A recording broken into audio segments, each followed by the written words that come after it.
그날도 김영자 여사는 창가에서 뜨개질을 하고 있었습니다. 72세의 나이에도 손놀림이 야무진 분이었죠. 남편 박성호 씨가 병원에서 퇴원한 지 2달이 지났습니다. 위암 수술 후 6개월간의 긴 투병 생활이었어요. 오랜 투병 끝에 건강을 회복하자 그는 마치 새 인생을 얻은 사람처럼 외출을 자주 하기 시작했습니다. 여보, 오늘 저녁은 늦을 거야. 중학교 동창들이랑 모임이 있어. 성호 씨가 평소보다 깔끔하게 차려입고 말했습니다. 영자 씨는 웃으며 대답했습니다. 그래요. 오랜만에 옛 친구들 만나서 즐겁게 얘기나 하고 와요. 몸이 좋아지니까 사람도 만나고 싶어지는군요. 병원 생활 동안 집에만 있던 남편이 다시 활기를 찾는 모습이 반가웠습니다. 하지만 그날 이후로 남편의 외출이 부쩍 잦아졌습니다. 일주일에 2번, 3번씩 나가더니 나중엔 거의 매일 외출을 했어요. 더 이상한 건 전화기였습니다. 미정이라는 이름으로 메시지가 하루에도 몇 번씩 도착했어요. 성우 오빠, 오늘 날씨 좋네요. 오늘도 고생 많으셨어요. 같은 메시지들이었습니다. 영자 씨는 대수롭지 않게 넘겼습니다. 그저 옛 동창 중 한 명이려니 생각했거든요. 그런데 남편이 달라지기 시작했습니다. 외출할 때마다 구두를 반들반들하게 닦고 머리까지 곱게 빗고 나갔어요. 거울 앞에서 시간을 보내는 일도 많아졌습니다. 여보, 이 옷 어때? 좀 젊어 보이지 않아? 예전엔 편한 운동복만 찾던 사람이 이제는 새 셔츠와 향수까지 챙겼습니다. 심지어 백화점에서 옷까지 새로 사왔어요. 나이 들어도 멋은 부려야지 않겠어? 하며 웃었지만 영자 씨는 뭔가 이상하다고 느꼈습니다. 45년을 함께 산 남편이 이렇게 변할 줄은 몰랐거든요. 그러던 어느 날 영자 씨는 우연히 집 근처 카페 앞을 지나가게 됐습니다. 그리고 그곳에서 충격적인 광경을 목격했어요. 창가 자리에 남편이 앉아 있었는데 마주 앉은 건 낯선 여자였습니다. 두 사람은 웃으며 커피를 마시고 있었고 그 여자가 남편의 손까지 잡고 있었어요. 영자 씨의 가슴이 쿵 내려앉았습니다. 45년 결혼 생활에서 한 번도 의심해 본 적 없던 남편이었는데 이런 모습을 보게 될 줄은 꿈에도 몰랐어요. 며칠 후 남편이 그 여자를 집으로 데리고 왔습니다.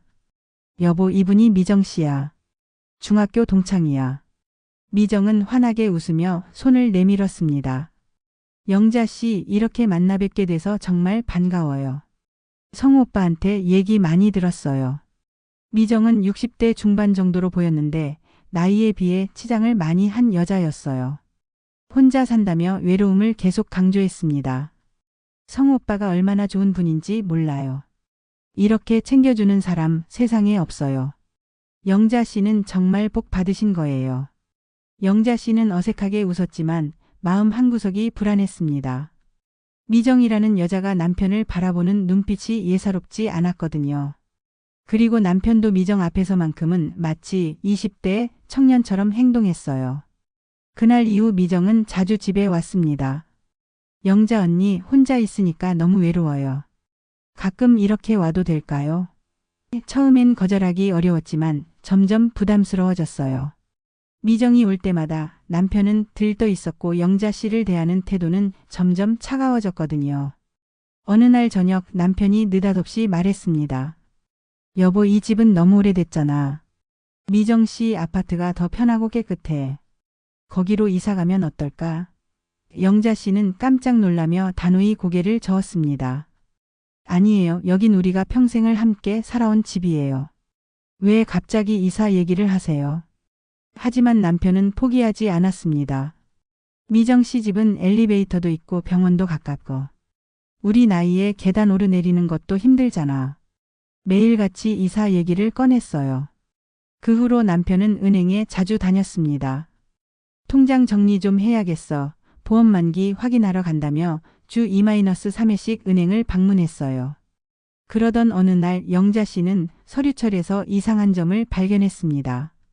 분명히 있었던 명의 변경 위임장 사본이 사라져 있었거든요.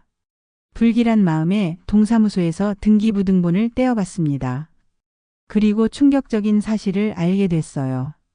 부부 공동명의였던 집이 어느새 남편 단독명의로 바뀌어 있었던 거예요. 영자 씨는 그 자리에서 주저앉을 뻔했습니다. 집에 돌아와 남편에게 따졌습니다. 여보, 집 명의를 왜 바꿨어요? 남편은 태연하게 대답했습니다. 아, 그거? 세금 문제 때문이야. 나중에 상속할 때 편하라고 그런 거야. 하지만 영자 씨는 납득할 수 없었어요. 며칠 뒤 더 큰 충격이 기다리고 있었습니다. 남편이 작은 캐리어를 들고 말했습니다. 여보, 미정 씨랑 부산에 여행 좀 다녀올게. 바다도 보고 온천도 다녀올 생각이야. 영자 씨가 저도 같이 갈게요 라고 했지만 남편은 넌 여행 싫어하잖아. 집에서 푹 쉬어라며 거절했습니다. 그날 이후 남편은 돌아오지 않았습니다. 하루 이틀 일주일이 지나도 연락이 없었어요. 전화를 해도 받지 않았고 미정의 번호도 없는 번호로 바뀌어 있었습니다. 더 충격적인 건 통장이었습니다. 확인해보니 예금이 전부 인출돼 있었어요. 부부가 평생 모은 8천만 원이 모두 사라진 거였습니다. 남편 명의 통장도 영자 씨 명의 통장도 모두 텅 비어 있었어요. 영자 씨는 경찰서로 달려갔습니다. 남편이 실종됐어요. 하지만 경찰은 성인이 스스로 나간 거라면 실종이 아니에요 라고 했습니다. 그래도 신고는 접수해 주었고 며칠 후 소식이 왔어요. 남편과 미정은 제주도의 한 펜션에서 발견됐습니다. 둘은 부부 행세를 하며 지내고 있었어요. 하지만 더 큰 문제는 미정의 정체였습니다. 경찰 조사 결과 미정은 가짜 이름이었어요. 본명은 이순례.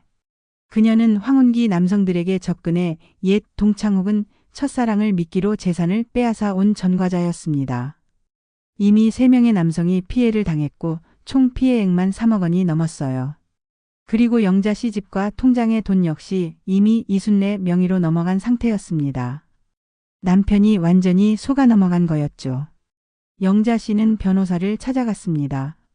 하지만 남편이 직접 명의 이전과 돈 인출을 했기 때문에 되찾기가 쉽지 않다는 얘기를 들었어요. 그래도 포기할 수 없었습니다.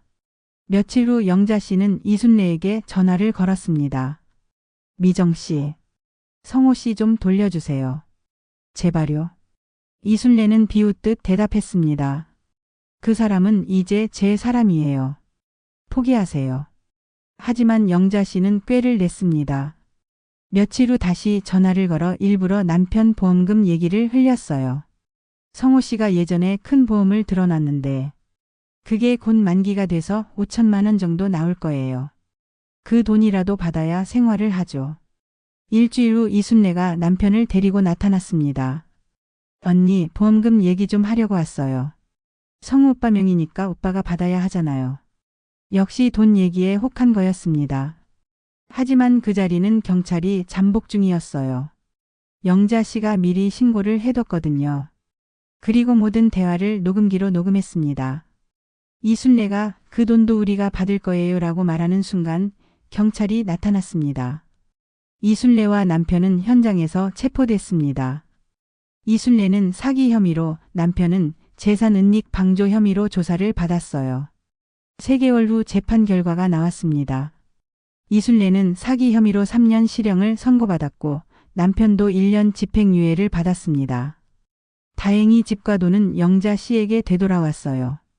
법정에서 남편이 미안하다, 정신을 잃고 있었다며 빌었지만 이미 늦었습니다. 영자 씨는 이혼을 결심했습니다.